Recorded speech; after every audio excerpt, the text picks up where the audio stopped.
Legend of Yufei, Chapter 67. It kicks off immediately in Yunnan. Huge tension. Okay, so what happens? You've got Gong Madam, part of the household, basically trying to make a massive public statement by attempting suicide on the official steps. The Wang Shi Shang's Wankui. Wow, that's extreme. Talk about escalating things quickly. Exactly. And Zhang Ying, who's with them, he just loses it. Calls the local magistrate Zuzi, a dog official, ready for a fight. Okay, so threats flying already. How does the magistrate react? Oh, Zuzi is furious. He sees Zhang Ying, calls him a damned prisoner, Gai Sidiki too, and orders his men to give him a beating. Right there. So it's immediately devolving into violence. Pretty much. High-stakes politics turning into a brawl on the government steps. But something stops it, right? Yes, perfect timing. The guards suddenly announce arrivals, Prince Chai and the old empress. Royalty just walks in. Ah, a classic Deus Ex Machina moment. Kind of. Yeah. Prince Chai steps in, takes charge immediately. He looks at Zuzi, the local official, throwing his weight around and lays down the law. And what's the verdict? He condemns Zuzi for, and this is the specific phrase, framed as disrespecting someone under imperial protection, a Mingfu. It carries serious weight. Okay, so what's the punishment for this disrespect? Execution. Prince Chai says it's a capital offense. Execution. That seems disproportionate for an insult, even a serious one. Is he making an example? Absolutely. This is pure political theater from Prince Chai. He's showing everyone the Yu family still has powerful backing, even out here in exile. It's a warning shot. But then Madam steps in. She does. And this is fascinating. She pleads repeatedly for Zuzi's life, the same man who just tried to have her companion beaten. Why? Why save him? Is it just mercy?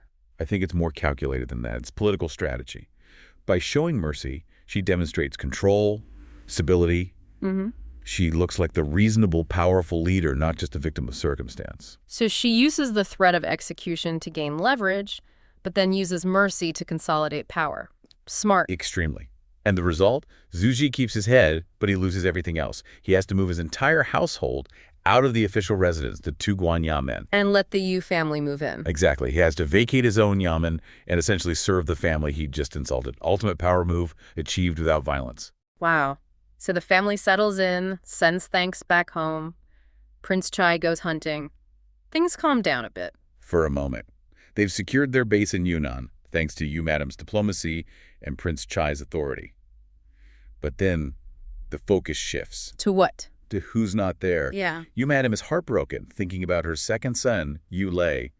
He'd fled to Ningxia for safety earlier, and they've heard nothing. Is he alive? Is he safe? Ah, okay, so the mission becomes finding him. Right. And the third son, Yu Ting, he volunteers to go search.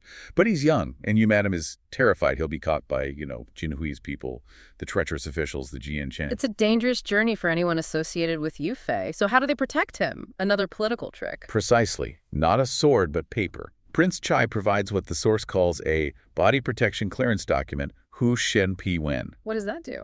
It basically certifies that Yu Ting is traveling on official state business, Gonggan. He's not a fugitive, he's an envoy. So local officials have to help him, or at least not hinder him. That's the idea. It's a shield. And his mother's advice is key. Be careful, be patient, don't pick fights, never argue with people, she says. Very low-key, very cautious. Stealth mode. Total stealth mode, which makes the contrast with his older brother, Yu Lei, even more striking. Okay, so how does Yu Lei, the missing second son, approach things when he finally appears? Oh, completely the opposite. He's been in the Taihang Mountains, and when he sets out to find his mother, he doesn't sneak. He leads an army. An army? How big? 3,000 soldiers. 3,000? How do you move 3,000 soldiers across hostile territory without, everyone noticing? You don't hide it. You lean into it. They march in white flags and white armor, Bai Qi Bai Jia, under this enormous banner that literally says, Seeking Mother in Yunnan. Yunnan Tanmu. Wow. That's not subtle. That's a challenge. It's a massive public declaration. And the logistics behind it are genius, thanks to Niu Gao, the Duke of Integrity. Niu Gao, Yufei's old comrade. The very same. Yeah. He raised the force and came up with a system using what are called horse plaque ma pei. Horse plaques. What are they, like official IOUs? Sort of. They were official warrants. When Yu Lei's army entered a new area, they presented the plaque to the local magistrate. It legally required the official to provide food, fodder, supplies the Liang Cao. And if the official refused? Then they face military force, Right. Zhengzhou. Basically, New Gao turned the entire route into a compulsory supply chain enforced by the threat of Yulei's army. That's brilliant. Logistical power backing military power. So Yulei travels with this force and his companions, including Niu Tong. Ah, yes, Niu Tong. And the strategist, Zhu Jin. They make good time heading towards Yunnan. Until they reach Xinan Pass. And it's late May, incredibly hot Yantian Shuri. The army has to stop and rest. Makes sense. Heat stroke is no joke for an army. Right. And after lunch, Niu Tong, being Niu Tong, wanders off looking for a cool spot, finds a big rock, lies down for a nap. Oh dear, I sense trouble. He sleeps straight through the night, wakes up the next morning completely alone. He's lost. Okay, so what does he do? He wanders around, confused, probably grumpy, and stumbles into another military camp. Just walks right in. Wrong camp. Whose is it? He doesn't know. He hears an officer doing a roll call, calling out names, and he hears the name Lu Tong. Lu Tong, okay. The Niu Tong mishears it, or maybe just assumes it's his name, Niu Tong, and he's furious someone's using his name. Plus, he's half-dressed, probably just woke up.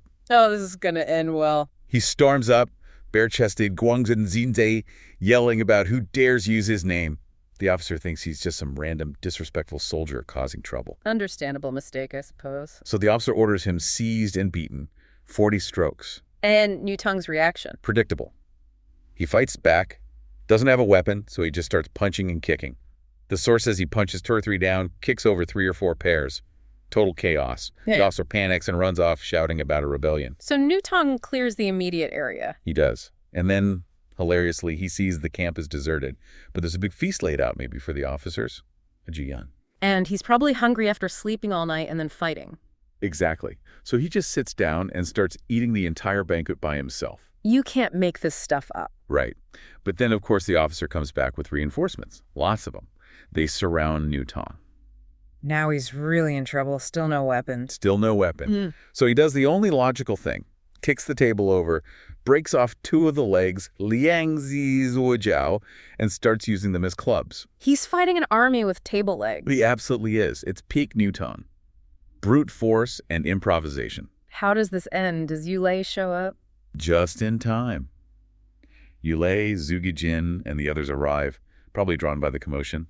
They jump into the fray to help Niu Tong. And then they realize who they're fighting. Well, the fighting stops pretty quickly once explanations start. The leader of the other camp steps forward. It's Prince Cao Jian, the king of Luhao Lupaweng Cao Jian. A prince. So Niu Tong picked a fight with royalty. Accidentally, yes. But luckily, Prince Zhao Jin immediately recognizes the name Yulei and respects the legacy of Yufei. So instead of disaster, it becomes an unexpected meeting. An accidental alliance born from a brawl over a misheard name and table leg warfare. Amazing. It pretty much sums it up. Yeah. But this meeting is crucial because Prince Zhao Jin isn't just making pleasantries. He has a huge problem. What's his crisis? He tells them about General Heihu, the commander of Xinan Pass. This Heihu guy is powerful, ruthless, and importantly, aligned with Qin Hui back in the capital. The main villain's network reaches even here. Exactly. And Heihu is trying to force a marriage with Prince Zhao Jian's daughter, the Princess Kangtu Junzu. He's demanded she be handed over on the first day of the 6th month. Forced marriage. So Zhao Jin was preparing to fight him. Yes. He says he was getting ready for a decisive battle. A Zhu Yi Xizhan. He feels cornered. Okay, so the Yulei expedition stumbles right into the middle of this local power struggle against a Qin Hui ally. Precisely. And immediately you see the 2 approaches. Niu Tong, predictably, is all bravado. Let's fight him. Who cares if he has thousands of troops? Nah, but the Qinjun Wanma. Charge first, ask questions later. That's Niu Tong. But then you have Zhuge Jin, the strategist. The source says he just smiles subtly, Wei in Xiao. He has another idea. Not direct confrontation. No. Yeah. He sees the political angle. Heihu is strong militarily, yes, but he's also tied to Qin Hui. A straight fight might be bloody, maybe even unwinnable, if Heihu gets reinforcements. So what's Zhuge Jin's plan? Trickery. Exactly. Social engineering, really. He says, okay, tell Heihu the marriage is fine, send an envoy. But there's always a but. Since the princess is his only child, Heihu must agree to marry into the prince's household. The term is Jiao Zui Laiqi, become the live-in son-in-law. Marrying to the house, how does that stop him? Because For a powerful, ambitious general like Heihu, Zhaozui is social and political death. It completely flips the power dynamic. How so? A general commands his own troops, operates independently, builds his own power base. Marrying in means subordinating himself entirely to the wife's family. Yeah. He loses his independence, his status, his direct command structure. He becomes essentially a high-ranking servant of the Luo king. So it neutralizes his ambition and his value to Qinhui. He goes from being a regional warlord ally to just the prince's son-in-law. Perfectly put. It traps him using social convention, not swords. If Heihu accepts, he loses his power. If he refuses, then Zhao Jin has the moral high ground to fight him for breaking the agreement. It's a brilliant checkmate move. Does Heihu fall for it? Completely. Zhao Jin sends a message. Heihu is apparently so blinded by the thought of marrying royalty, he agrees immediately, confirms the date, sends an officer back to get the lucky agreement, Yun Jixin. He saw the status, but missed the cage. Exactly. So the immediate crisis is averted, everyone celebrates, returns to camp. But now they're not planning for a defensive battle, they're planning how to handle the wedding. Which is now a trap. A beautifully laid trap, set by strategic thinking, not military might. The 6th day of the 6th month, so early summer. And the setting is Prince Zhao's place. You've got Yu Lei, 6 other heroes there, all ready to go, plus 3,000 soldiers hidden around the perimeter, just waiting. Waiting for the target. That's Heihu. He shows up with about 1,000 of his own men, thinking he's there for his big wedding to the county princess. He sees the decorations, hears the music, looks like a proper wedding hall. He's completely satisfied, totally unaware he's basically walking into an ambush. Mm-hmm. And the deception is just brilliant. And immediate. Prince Zhao meets him, makes up this excuse to skip the usual public ceremony, the flower candles. Right. Claims his daughter's too shy, grew up hidden away, that kind of thing. Suggests they just head straight into the bridal chamber, the arachate, to, get things done there. And Heihu, completely fooled, maybe a bit impatient too. He just agrees. Okay, fine. So he dismisses his guys, closes the door, walks over to the bed, calls out, probably eager, lifts the bed curtains, the boom. It's instead of a shy bride. A fist just flies out, hits Heihu square in the chest, knocks him right over. He yells out something like, "Hey, we're not even married yet, and you're hitting your husband." Huh. If only he knew. Because the person leaking out is, well, it's fantastic. Yeah. It's the warrior Jin Mao Tai Sui Ni Tong, the golden-haired star. Described just as a yellow-haired big man. Mm-hmm. And he's fully dressed as the bride. I mean, the whole trap hinges on this shock factor, right? And the sheer audacity of this warrior in disguise. It's pure drama, but it turns nasty really fast. Niu Tong just starts beating him, swearing, "Hey, who needs to recognize his wife's skills?" And then finishes it. Well, brutally. Strikes his face so hard both eyeballs burst out. It's graphic. Yeah, the text doesn't pull punches. Yeah. And things move quickly from there. Just pure efficiency. Heihu's 2 assistant generals, they hear the noise, rush in with their knives drawn. I don't stand a chance. Han Qilong and Han Qifeng are right there. Intercept them instantly, cut them down. The text even says one general gets chopped into 4 pieces.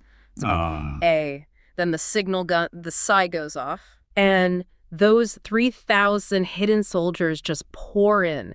They wipe out almost all of Heihu's remaining men, like 80–90%. It's incredibly efficient, ruthless. The trap worked perfectly.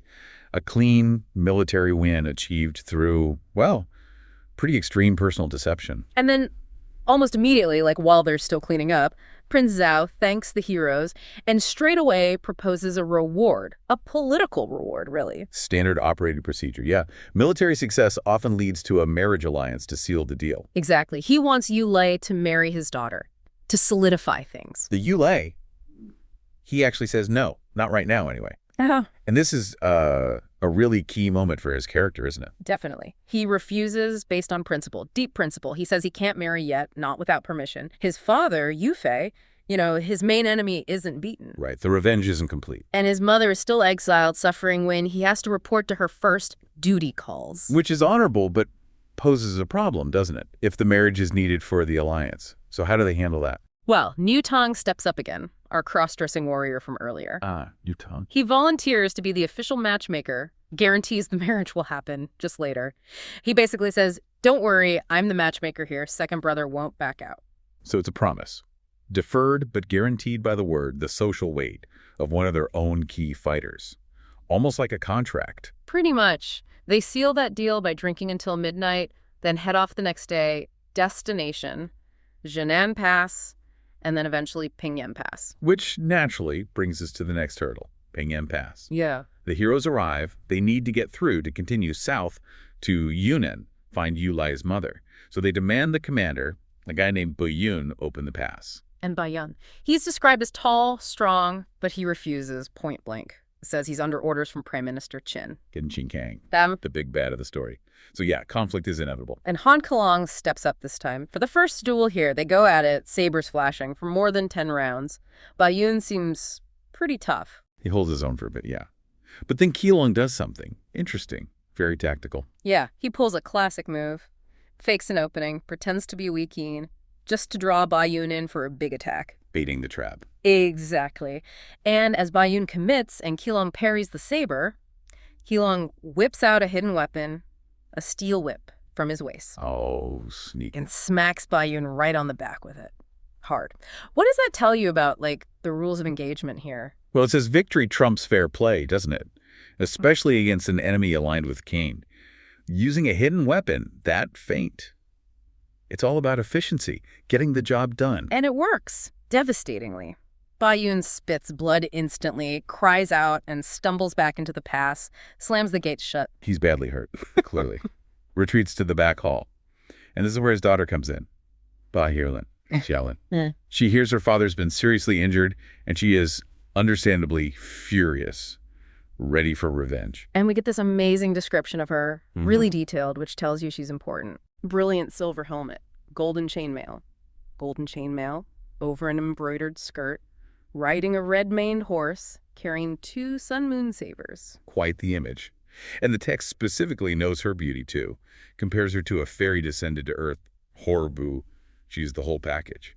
Fierce, skilled, beautiful. And that beauty definitely catches the eye of her opponent, Han Keelong again. Right. He sees her. He's immediately smitten, asks her name, finds out she's Yun's daughter, and then instead of just, fighting. He basically hits on her mid-confrontation, tells her to surrender, open the pass, and oh, by the way, if you're unmarried, I want you as my wife. He's talk about bold, or maybe just incredibly arrogant. Shilin is naturally enraged by the insult and attacks him. She wants vengeance for her father. They fight hard, over 30 rounds, so she's clearly got serious skills. But in the end, he overpowers her. She has to retreat. But her retreat is interesting. It's strategic. Her horse doesn't just run back towards the pass gate. It bolts into a nearby building, the Wenyu Nunnery. A nunnery, okay. Yeah. She gets inside, dismounts, and sets up her own ambush. Hides behind a door, saber ready. Yeah. Tells the nuns to lead Keelong right to her room. Turnabout is fair play, maybe? Except Keelong seems to expect something like this. Maybe ambushes in tight quarters were common. He doesn't just barge in. No. He's cautious. He suspects a trap. So he actually puts down his saber, takes out that steel whip again, and uses his foot to kick the door open before he enters. Smart move. Very smart. It works. Jilin lunges out, he parries, gets behind her, grabs her, disarms her, basically captures her right there, embraces her, saying fate brought them together. Source material frames this next part. It says she lacked the strength to get away. Okay. And despite resisting at first, she eventually submits. The text actually describes it quite directly as Keelong completing the good deed. But the narrative presents it as a kind of battlefield conquest leading to a marital resolution. Han Kifeng, one of our heroes, is hot on his brother Keelong's heels, right up to the gates. He goes inside looking for his brother, asks the nun if she's seen a general. And the vibe is just tense. The nun says she heard fighting earlier, but now it's quiet. Too quiet. And she's definitely not going to check it out. She says, basically, they've got knives and swords out there. This little nun isn't going near that. Which is smart, probably, but it leaves Kifeng alone. Exactly. It creates this perfect little bubble for what happens next. He goes to the back looking for Keelong. But instead finds this elegant little room. Yuya, the text says. Peaceful. He pushes the door open, and there she is, Wang Suhan, beautiful young woman. And this is where things just accelerate like crazy. No small talk, no introductions. Nope. Kifeng walks right in, grabs her in an embrace, and basically declares, this must be fate. Predestined marriage. I mean, pause on that for a second. He's a general, an intruder. It's immediate physical assertion. Yeah, it's pretty bold. But her reaction is key, right, for the story to work. Absolutely. She pushes back instantly, says something like, General, use force and I'll die first. She demands legitimacy. Right. She's not having it unless it's done properly. She insists on going home, telling her father, Wang the Elder, getting a proper matchmaker, the whole deal. This resistance is crucial. It shifts Qifeng's approach. He can't just take her. He has to negotiate, sort of. Sort of. He agrees to the proper wedding idea, but he's worried she'll change her mind when she leaves. Right. Beyond you. Go back on her word. So he demands an insurance policy right now. An oath. Swear to heaven right here, right now, that they'll marry. It's the narrative shortcut.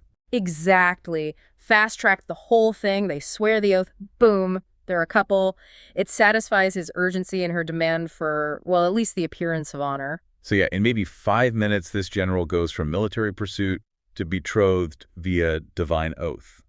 Wild. And there's this little detail that adds, well, a touch of sadness almost. Oh, right. He finally asks who she is. And she says she's Wang Suhuan, daughter of Wang the Elder, and she was only at the nunnery that day. To commemorate her mother's death anniversary, the third one. Yeah, she was there for quiet remembrance, ends up sworn to marry a general who just barged in. It's efficient plotting, let's say. Definitely efficient. Okay, so that's Qifeng sorted. But meanwhile, his brother Han Qilong. He wasn't idle either. While Qifeng was doing the oath thing, Qilong had already struck his own deal with another young woman, Ba Shulin. Right, so they meet back up, these two brothers both suddenly engaged, and they start planning a double wedding that's somehow also a war strategy. But first, a complication. Wang the Elder, Suhuan's father. Qilong had the nun fetch him. And he walks in, sees his daughter with Qifeng. The text says he's just stunned, eyes and mouth agape. A complete shock, you can imagine. Oh yeah, social nightmare for him. But then, Ba Shulin steps up, Qilong's fiancée. And she proves her worth immediately. She smooths things over with the dad, calms him down. How'd she do that? She frames it, says this unintentional meeting was clearly predestined marriage, spins the chaos into destiny. Very quick thinking. Huh? Nice move. It works. Wang the Elder feels cornered. Qifeng's a general, seems like a decent match. Situation's kind of out of his hands. So he agrees? Reluctantly. Yeah. Sighs, blames fate, blames his wife being dead. You know, grumbles, but gives in. Forced consent, basically. Wow. Okay, so Qifeng thanks him, puts Suhuan on his horse, and heads back to camp. One problem solved, one alliance gained. But the real strategic payoff comes next. Yeah? With Ba Shulin and Qilong, their plan to take Pinyan Pass. Ah, the fortress. Okay, how do they manage that? Deception. Pure deception. Wrapped in romance. Ba Shulin tells Qilong she'll ride ahead or pretend to flee to the pass. Yeah, claiming she needs to explain things to her father, General Ba Yun, who commands the pass. She'll get inside first. Okay, I see where this is going. The guards see the general's daughter coming back. Exactly. They lower the drawbridge for her. And Qilong. He's got a famously fast horse. He waits till the bridge is coming down, then just sprints, dashes right past Ba Shulin, across the bridge, into the pass, before they can raise it or shut the gates. Whoa, that's incredibly smooth. Instant capture. Totally frictionless. Yulei, the big boss, and the other brothers just pour in right after him. Pass secured, no fighting needed. Just brilliant psychological warfare, really, using family ties. But then comes the kicker. Yeah. The most shocking part of the chapter, I think. Okay. General Ba Yun, Ba Shulin's father, commander of the now lost pass. He's inside, probably in his quarters. He gets the news. Pass is taken. His daughter helped them do it. Precisely. The betrayal. And his reaction. What happens? He fights back, tries to rally his men. You know, the text says he just shouts, "I'm furious." And he drops dead. Instantly, from sheer rage. Qizai Shuangsheng dies right there on his bed, vomiting blood. Wait, seriously, he dies of anger? Literally explodes from rage. It's the ultimate narrative shortcut, isn't it? Enemy commander removed, no messy battle, underscores the price of his daughter's choice, just gone. That is, wow. Okay. Quad acceleration indeed. So Yulei takes over. Yep. Takes command. Orders a proper burial for Ba Yun, the guy who died of fury, approves the double marriage, sends for Wang Suhuan to come join Ba Shulin at Pinyan Pass. 2 wins, 2 wives secured. Okay, so the story's established a clear pattern here. Oh, absolutely. And it makes it explicit. They immediately march on the next target, Yunnan Pass. And everyone knows the drill now. Seems like it. Yulei asks who wants to lead the attack. Yutong steps up straight away. And this reason. He actually says it out loud. This time it's my turn to look for a wife, too. It's incredible. Huh. So finding a wife is now official military strategy. Standard operating procedure. Attack, pass, get wife. Pretty much. It's the perfect blend of duty and personal ambition. So Yutong rides up, challenges the commander, Shishan. threatens a massacre if they don't surrender. Does Shishan surrender? No, he comes out fighting, got an iron pitchfork. They go at it maybe 20, 30 rounds. And Newton, fueled by, the promise of conquest and companionship. He gets fired up, lands a good hit on Shishan's shoulder with his saber, wounds him. So Shishan retreats. Right, pulls back into the pass, injured. But here's where the pattern potentially breaks. Oh, what does he do?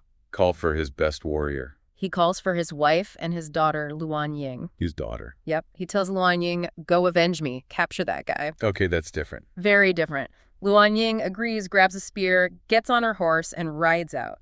The chapter ends right there, calling her the Niangzin, the daughter army, or lady warrior of the past. Cliffhanger. So the Newton went looking for a wife like his buddies got. And found a warrior woman coming out for revenge instead.